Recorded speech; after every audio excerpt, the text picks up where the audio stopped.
سلام وخت مو په خیر بیا هم ستړي مه شئ الله دې وکړي چې ټول روغ او جوړ به وئ خوشبختانه چې موږ د کمپیوټر د درسونو د لړۍ په دوام سره د اکسل پروګرام د پښتو زده کړې لړۍ هم پیل کړله نو له تاسو څخه هیله مو دا ده چې انشاءالله دا ویډیوګانې در سره په ترتیب د یو مهالویش په اساس وګورئ او انشاءالله موږ هم کوشش کوو چې تاسو ته د اکسل اړوند مهم موضوعات د همدې یوټیوب چینل څخه او د فیسبوک پاڼې څخه وړاندې کوو نو ستاسو ملاتړ او ستاسو همکاري له موږ سره اړینه ده نو انشاءالله موږ به ستاسو په کومک دې لړۍ ته به همداسې دوام ورکوو او مخته به ځو په نننۍ ویډیو کې موږ د اکسل پروګرام شروع کوو بیا هم لکه ورډ که چا ورډ ویلی وي یا پاور پاینټ ویډیوګانې یې کتلي وي خصوصا ورډ نو لینک هم دلته شته په ویډیو کې تاسو یې لینک لیدلی شئ کولی شئ چې بیا هم کوم که درنه پاتې وي کومې ویډیوګانې هغه در سره مسلسل وګورئ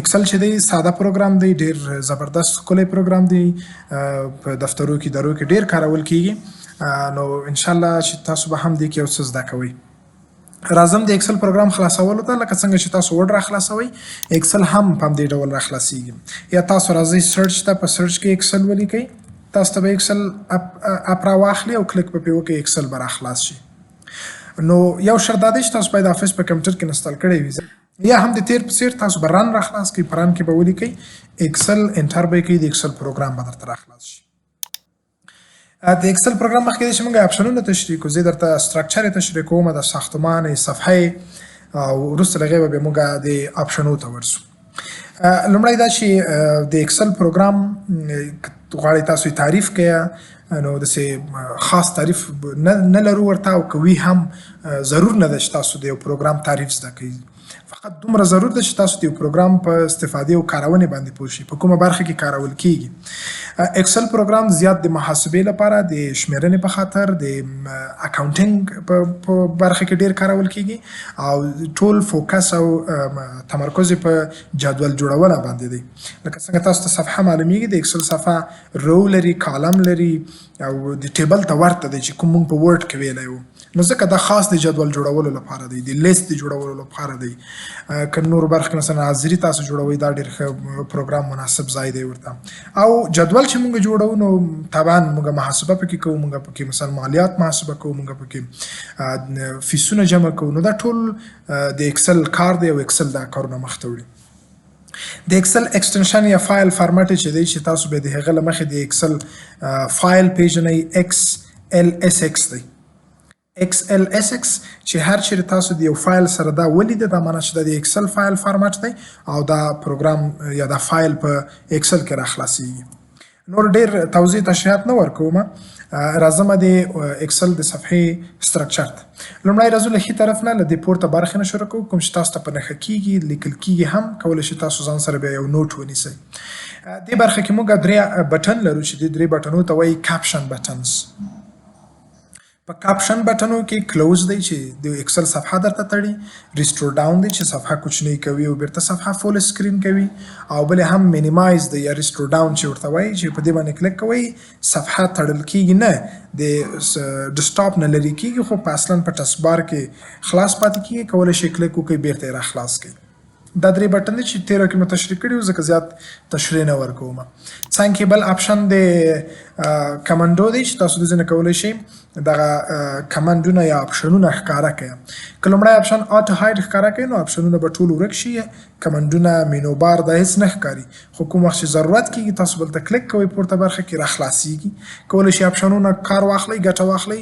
کله چې لاندې کلیک وکړئ بیرته ورکېږي ځکه دا آټو هاید دی اتوماتیک خپله را ښکاره کېږي که په شو ټابز باندې کلیک وکړئ فقط مینو بار درته ښکاره کوي دغه ساحه چې تاسو وینئ دې ته مینو بار وایي مینو درته ښکاروي نور که چیرې اپشنو ته ضرورت کېږي کلیک کوئ بیا وروسته تاسو ته اپشن را خلاصوي او بل هم دریم اپشن دی چې شو ټابس اند کمانډز دی کلیک وکړئ هم ټبونه مینو بار ښکاروي او د هغو په منځ کې اپشنونه تاسو ته ښکاروي او دې خوا ته هم که چیرې تاسو په مایکروسافټ اکاونټ ولرئ او ساین ان شوي نو دلته به ستاسو نوم او پروفایل دا راشي دې نه وروسته موږ دلته یو برخه لرو د سرچ باکس په نامه ده دا برخه ډېر یو ښه اپشن دی دې ځای نه کولی شئ تاسو کومه اپشن موقعیت یې درنه ورک وي خو نوم یې درته یاد وي کولی شئ په دې سرچ باکس کې د هغه آپشن نوم ولیکئ تاسو ته به هغه راپیدا شي. د مثال په ډول که زه د ډیټا ولیډیشن په نامه یو آپشن پسې ګرځم نوم یې راته یاد دی خو موقعیت یې رانه هیر دی چې دا په کوم ځای کې و. کولی شي په سرچ کې اسانه ولیکئ ډیټا ولیډیشن تاسو ته به هغه آپشن راښکاره کړي. نو دې ته وایي سرچ باکس. په څنګ کې چې دلته بوک 1 او ایکسل لیکل شوي دي دا ټایټل بار ورته وایي دې ساحې ته یا هغه په کوم نامه چې تاسو د فایل ثبتوئ دې ته ټایټل بار وایي او هماغه نوم دلته ښکاره کېږي. او چپ طرف کې دې برخې ته کویک اکسس ټول بار وایي. دلته بعضې اپشنونه دي چې تاسو کولی شئ دوی ته اسانه لاسرسی ولرئ او اسانه دونه کار واخلئ. د چې دا اپشن کوم دي دا به موږ ته په راتلونکي درسو کې راځي او ټول به وایو انشاءالله. له دې نه لاندې چې تاسو راسئ فایل ټب لرو، هوم ټب لرو، انزرټ دی، ډرا دی، دوی ته ټابز وایي. د دې ځای نه نیولې سر تر سره دې برخې ته ټابز وایي او مینو بار هم ورته وایي. په هر ټابز مینو بار باندې چې کلک کوئ تاسو ته یو بله صفحه راخلاصېږي کوچنۍ یا اپشنونه راخلاصېږي چې دوی ته ریبن وایي او په دې ریبن کې بیا کمنډونه دي چې دغه هر اپشن دلته تاسو وینئ دوی ته وایي کمانډ. لکه زه چې هم ټاب ته راشم دغه هر اپشن چې تاسو وینئ دې ته وایي کمانډ او بیا هر کمنډونه چې دي دا سره راټول شوي دي د یو خط په مرسته سره بیل شوي دي او لاندې یو نوم ورکړل شوی دی مثلا د فونټ دلته الاینمنټ دی، دلته نمبر دی، دلته سټایل دی. دوی ته بیا ګروپس وایي د الاینمنټ ګروپ، د نمبر ګروپ، د سټایل ګروپ، د سل ګروپ. همداسې نور دا برخه شوه. لاندې چې راشئ دا سټرکچر په ورډ کې هم دا ډول و. په ایکسل کې یو څه بعضې نوي دي لکه دا برخه. له دې ځای نه چې تاسو وینئ دا چې کومه په نښه شوې ده تر اخر سره پورې دې ته موږ فارمولا بار وایو.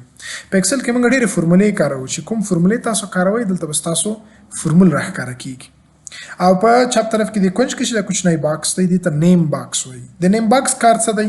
په هر سل یا هره خانه چې تاسو کلیک کوئ د هغې سل ادرس درته ښیي. مثال دلته لیکل شوي دي E5 یا E15. دا څه معنا؟ دا معنا چې موږ په ای کالم کې یو او په 15مه رو کې یو. دا ادرس دی.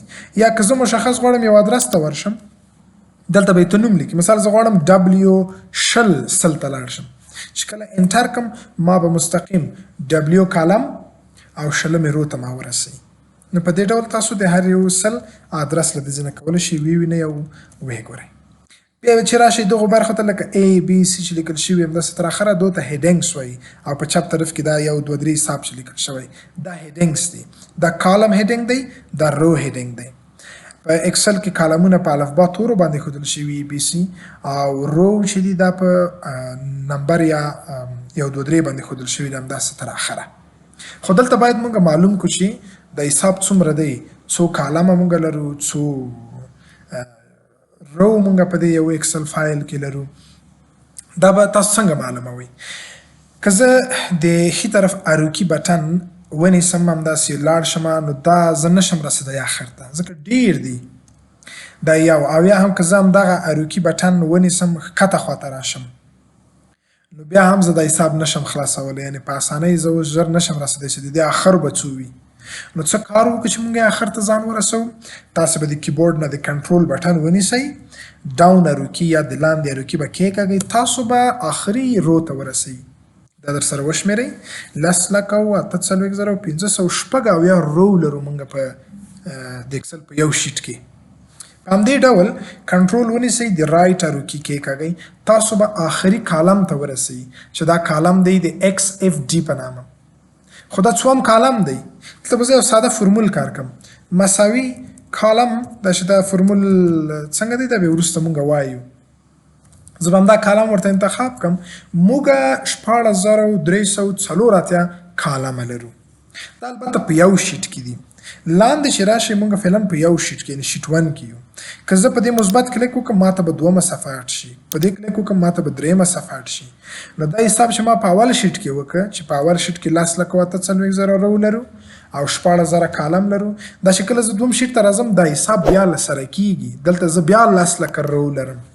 یعنې لنډې درته ووایم که تاسو په یو رو کې مثلا په دې یو رو کې داسې د نفر یا د کسانو نومونه ذکر کړئ په دې ډول نو په یو شیټ کې به موږ ته 10 لکه نفر لیست برابر شي او په دوم شیټ کې چې راشي دا به 10 لکه بیا شي او دا به 100 لکو ته شي. یعنې دا د یو شیټ ظرفیت ما تاسو ته وویله چې په یو شیټ کې دومره رو او د کالمو شمېر او تعداد دی. په همدې ډول تاسو شیټونه لرئ. لاندې چې زه راځم په دې مثبت کلیک کوم ماته شیټونه اضافه کیږي، خو دا شیټونه تر څو پورې اډ کیږي؟ دا چې کله تاسو راشئ فایل ته د آپشنونو موږ دلته کولی شو. فعلا زه یو شیټ لرم، د آپشن نه تاسو کولی شئ تر 255 شیټونه اډ کړئ. که زه 56 ولیکم ماته اجازه نه راکوي. زه به لاړ شم آپشن ته، دلته به ولیکم 256 چې کله لیکم نه لیکل کېږي، نو تر آخري حد چې دی 255 شیټونه دي. دې ته چې کله اوکې ووایئ د اکسل فایل وتړئ او بیا له سره د اکسل فایل را خلاص کړئ. دلته ورته تاسو وګورئ لاندې په دغه بټن باندې دلته ښی کلیک وکړئ او د سکرول بار ښکته راکش کړئ. تاسو به لاړ شئ آخري 255 شیټ ته لاړ شئ. یعنی ما 255 شیټه اضافه کړل. خو کله چې په دې مثبت کلیک کوم نور هم اډ کیږي. زه به یو څو کلیک وکړم او اوس راشئ دلته وګورئ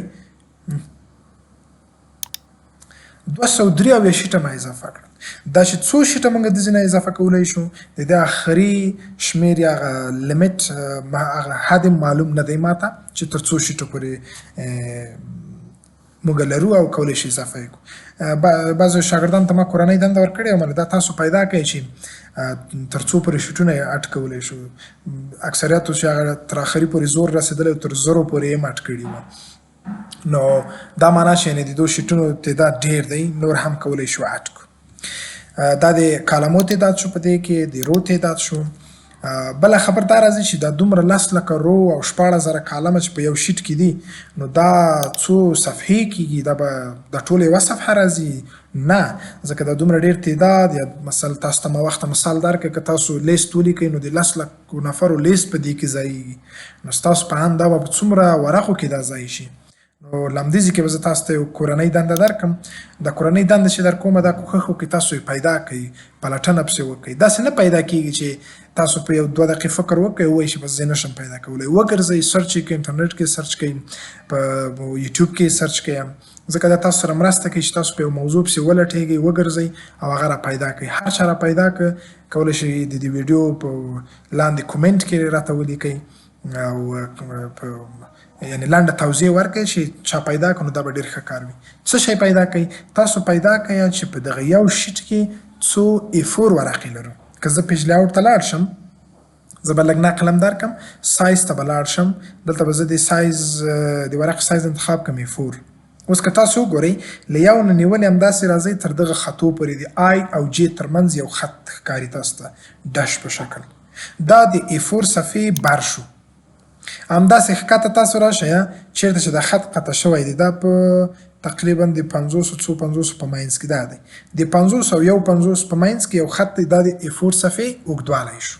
زه به دا صفحه لرې کړم. ښه ورته وګورئ، دا صفحه به زه لرې کړم. هغه کونج کې چې تاسو وینئ دا ما یوه A4 صفحه انتخاب کړې ده. نو څنګ کې چې تاسو دا خانې وینئ دا ټول A4 صفحې دي. نو تاسو پیدا کړئ چې موږ په یو شیټ کې څو A4 صفحې ورقې لرو. د همدې کارخانګۍ سره د نن ورځې درس پای ته رسوم. فقط د اکسل معرفي وه. د اکسل پروګرام یو څه ساده او اسانه دی. که ورډ تاسو ښه ویلی وي اپشنو سره، نو دا به انشاءالله تاسو ته ساده وي. او دلته بیا هم تکراري اپشن موږ ته مخته راځي چې زه هغه ټول په ورډ کې ما تشریح کړي او هماغلته ادرس هم درکوم چې تاسو به اول هغه ګورئ، بیا به راځئ اکسل کې نوي اپشن زده کوئ. تر بل درسه الله مو منل.